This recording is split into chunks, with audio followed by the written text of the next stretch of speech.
नमस्कार सभी को। देखिए आज हम राजस्थान हाई कोर्ट जिसकी एग्जाम राजस्थान उच्च न्यायालय जोधपुर द्वारा ली जाएगी, इसके सिलेबस के डिस्कशन करेंगे कि इसके अंतर्गत कौन कौन सी टॉपिक हैं, कितने नंबर के क्वेश्चन आएंगे, कुल कितने प्रश्न आएंगे और कितना टाइम में रहेगा, नेगेटिव मार्किंग कितनी होगी और इससे संबंधित सभी जानकारी आज के वीडियो में आपको देने वाले हैं।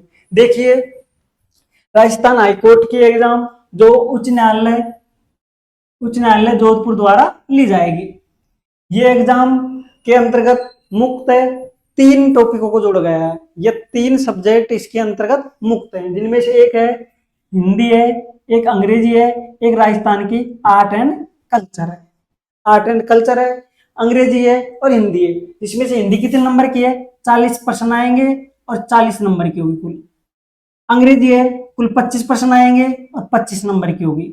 अगले देखिए राजस्थान के आर्ट एंड कल्चर, जिसके अंतर्गत 20 प्रश्न आएंगे और 20 नंबर की होगी। इस तरह से कुल प्रश्नों की संख्या 85 होगी और कुल अंक कितने होंगे? 85 अंक होंगे, अर्थात प्रत्येक प्रश्न 1 अंक का होगा, जिसमें से 85 प्रश्न होंगे, 85 अंक होंगे।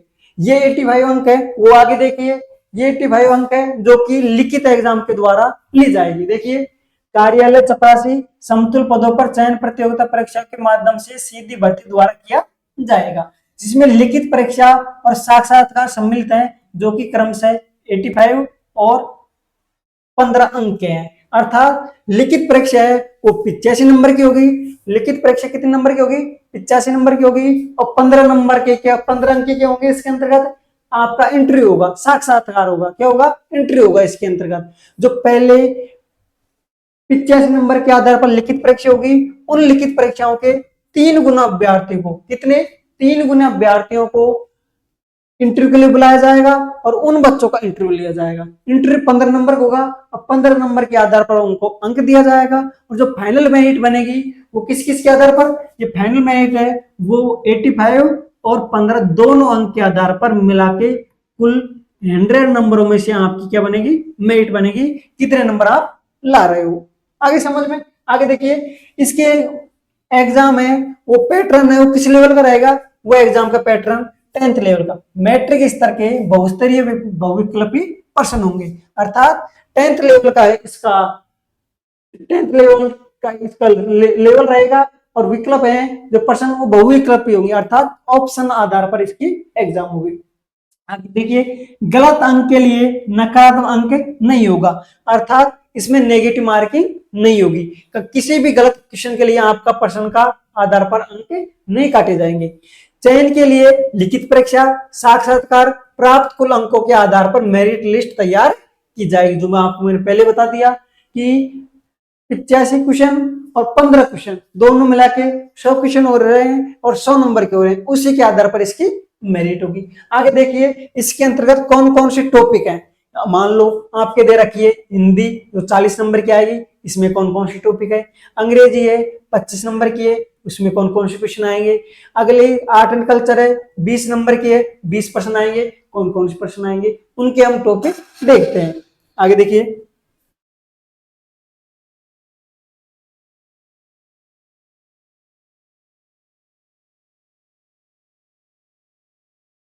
ये देखिए आगे है। सबसे पहले हम हिंदी के टॉपिक देखते हैं, कौन कौन से हिंदी सिलेबस के अंदर टॉपिक है। पहला है व्यंजन, अगला है संज्ञा, सर्वनाम, क्रिया, विशेषण, समास, संधि, विलोम शब्द, पर्यायवाची शब्द, काल, शब्द शुद्धि, वाक शुद्धि, मुहावरे, लोकोक्ति, समानार्थी शब्द, एकार्थ शब्द। अर्थ हिंदी के सभी टॉपिकों को जोड़ा गया है। जो आपने अभी राजस्थान के अंतर्गत 4th क्लास या 4th ग्रेड की एग्जाम लगी थी उसमें पढ़े होंगे, पूरे टॉपिक सेम टू सेम है। देखो व्यंजन है, इसके अंतर्गत व्यंजन संबंधी आ जाएंगे, जैसे वर्ण है, वर्ण के अंतर्गत है, अक्षर है, व्यंजन है, ये सब किसके अंतर्गत आएंगे? इसमें आ जाएंगे। आगे संज्ञा है, संज्ञा आ जाएगी। संज्ञा कितने प्रकार के हैं, कौन कौन से इसके भेद हैं, उपभेद हैं, सभी शब्द संज्ञा के अंतर्गत आएगा। आगे सर्वनाम है, सर्वनाम के प्रकार क्वेश्चन आ जाएगा, इसमें कौन सा सर्वनाम है, सर्वनाम के अंतर्गत। आगे क्रिया, अकर्मक क्रिया, सकर्मक क्रिया, क्रिया की परिभाषा, इसी के अलावा संयुक्त क्रिया है, ये सहायक क्रिया है, ये और संबंधी पूर्वकालिक क्रिया है, ये संबंधी क्रिया क्वेश्चन भी इसमें आ जाएंगे। आगे विशेषण, विशेषण वही विशेषण की कुछ जैसे अवस्थाएं हैं विशेषण की, ये विशेषण के प्रकार हैं, ये सब विशेषण के अंदर है। समास है, समास की परिभाषा है, समास के कितने भेद हैं, कौन से शब्द के अंदर कौन सा समास है, ये समास में आएंगे। संधि है, संधि है तो संधि आएगी, स्वर संधि है, व्यंजन संधि है, विसर्ग संधि है, इन संधि के बारे में आएगा। और इसी के साथ स्वर संधि के भेद है, उनके बारे में क्वेश्चन आएगा। विलोम शब्द है, जो आप पढ़ चुके हो कि कौन सा शब्द का कौन सा विलोम होगा, जो 4th ग्रेड एग्जाम के अंतर्गत भी हर शिफ्ट में क्वेश्चन आया था। आगे देखिए पर्यायवाची शब्द है, पर्यायवाची शब्द याद करने हैं आपको, कौन कौन से पर्यायवाची के कौन कौन से शब्द पर्यायवाची होते हैं याद करने। आगे काल है, काल की परिभाषा है, काल कितने प्रकार के होते हैं, प्रकारों के उप प्रकार होते हैं, वो कौन कौन से होते हैं काल के अंतर्गत। शब्द शुद्धि है, वाक शुद्धि है, जो आप जानते हो कौन कौन से आते हैं। मुहावरे, लोकोक्ति, ये क्वेश्चन आएंगे। कौन मुहावरे दे देगा, इनमें से कौन सा मुहावरे का अर्थ है, या किसी अर्थ को दे देगा जो कौन सा मुहावरा इसके बारे में बताता है, ये शब्द आएगा। समानार्थी शब्द जो आप जानते हो, समानार्थी शब्द कौन से, एक प्रकार पर्यायवाची शब्द जैसे, या फिर अगर एकार्थी शब्द जो एक जैसे दिखने वाले या एक अर्थ देने वाले शब्द, तो क्या होगा, एकार्थी शब्द होगा।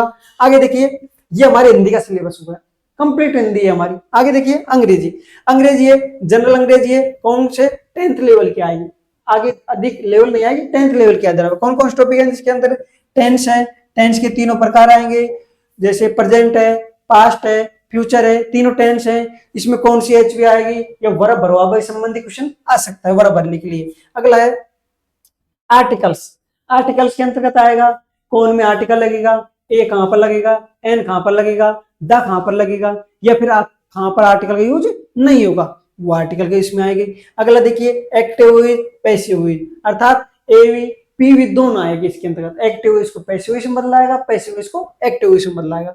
अगर देखिए डायरेक्ट और इनडायरेक्ट स्पीच, आपको कोई भी सेंटेंस दे देगा, उसमें बोल देगा इसका कौन सा इनडायरेक्ट रूप होगा, या कोई इनडायरेक्ट रूप दे देगा और इसमें कौन सा सेंटेंस का एक्टिव रूप होगा, दोनों आएगी जो आप पढ़ चुके होंगे।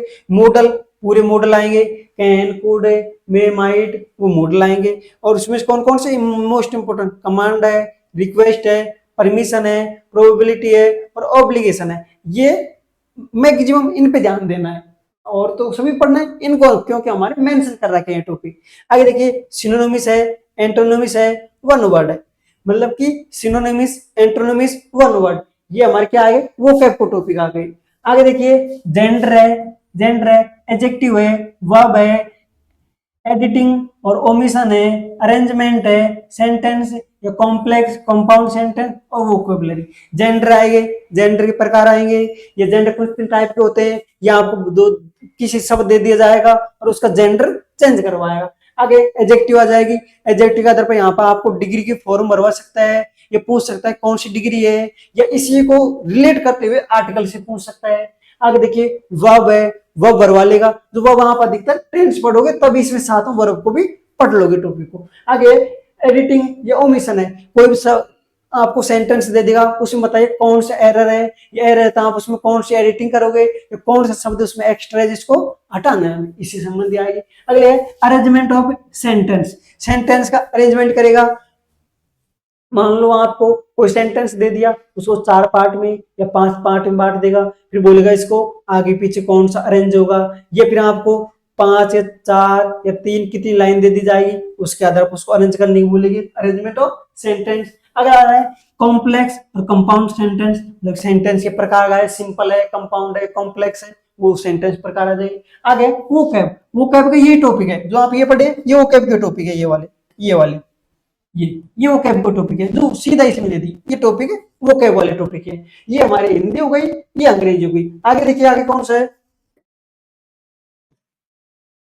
आगे देखिए आगे दे रखा है राजस्थानी संस्कृत और बोलियां, आर्ट एंड कल्चर। केवल आर्ट एंड कल्चर पढ़ना है, इसके अंतर्गत ज्योग्राफी सब ज्योग्राफी नहीं है। हो सकता है तो राजस्थान ज्योग्राफी का सामान्य परिचय, सामान्य अध्ययन के बारे में जानकारी पूछ सकता है, और गहराई से नहीं पूछेगा।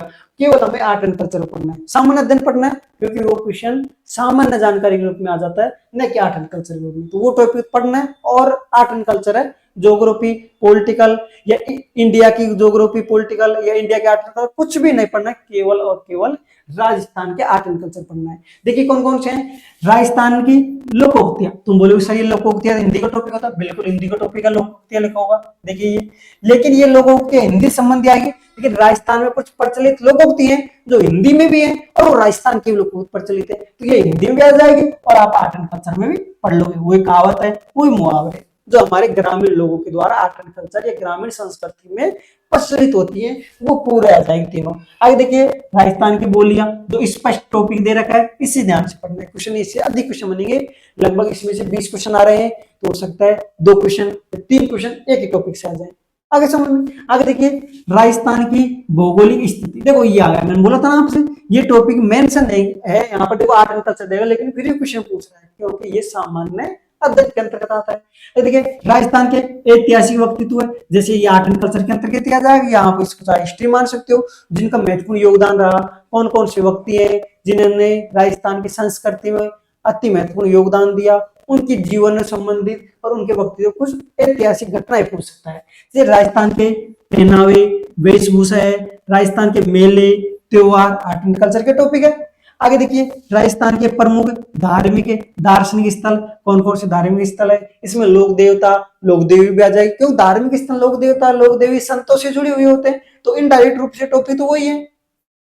राजस्थान के मूर्धन्य कवि और साहित्यकार, यानी इसके अंतर्गत हमारे साहित्य भी दे रखा है, हमारे आर्ट एंड कल्चर के कवि है, ये उनकी रचनाएं कौन कौन सी है, रचनाओं से संबंधित क्वेश्चन आएगा। अगर देखिए राजस्थान के लोक देवता लोक देवी, यहाँ पर भी इन्होंने अलग लिख दिया टॉपिक को और यहाँ पर भी मेंशन कर रहा है, वो एक ही टॉपिक है। आगे देखिए राजस्थान के लोकगीत और लोक नृत्य, जैसे लोक नृत्य के अंतर्गत सामान्य लोक नृत्य, जनजातियों के लोक नृत्य, ये क्वेश्चन इनसे आ जाएंगे। इस तरह से हमारे राजस्थान का जो हम हाईकोर्ट 4th ग्रेड है या हाईकोर्ट की ग्रुप डी वैकेंसी है उसका ये सिलेबस है।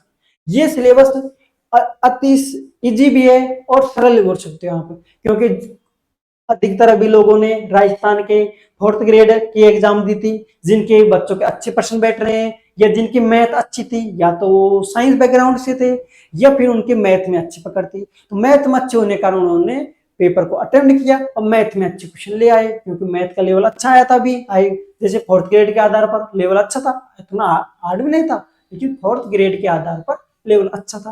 तो जिनके किसी कारणवश या फिर वो साइंस बैकग्राउंड से न होने के कारण उनके उसमें कम नंबर आए 4th ग्रेड के, मान लो उसके 60 नंबर 65 नंबर या 70 नंबर बैठ रहे हैं, हो सकता है 70 नंबर पे SC ST का हो जाए, लेकिन OBC और जनरल कैटेगरी का होना संभव नहीं है।